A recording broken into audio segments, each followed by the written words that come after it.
சபரிமலை ஐயப்பன் சன்னிதானம் மாதந்தோறும் தமிழ் மாத பிறப்பை முன்னிட்டு திறக்கப்படும். 4 தினங்கள் தரிசனத்திற்காக பக்தர்களுக்கு அனுமதி வழங்கப்படும்.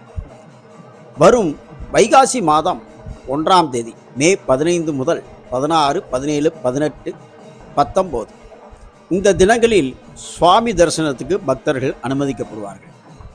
மே 15ஆம் தேதி மாலை 5 மணி முதல் 19ஆம் தேதி இரவு 9 மணி வரை தரிசனம். ஆனால் ஆன்லைனில் முன்பதிவு செய்து தரிசனத்துக்கு செல்லலாம். தற்பொழுது ஆன்லைனில் 18, 19 தேதிகளுக்கான முன்பதிவு நிறுத்தி வைக்கப்பட்டது.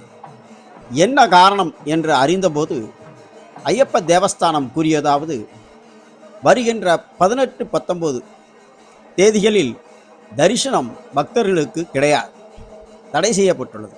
ஏனென்றால் பாரத குடியரசுத் தலைவர் வருகை தருவதிருப்பதால் பக்தர்களுக்கு அனுமதி இல்லை. பாதுகாப்பு கருதி வருகின்ற 18, 19 2 தேதிகளிலும் பொது தரிசனம் ரத்து.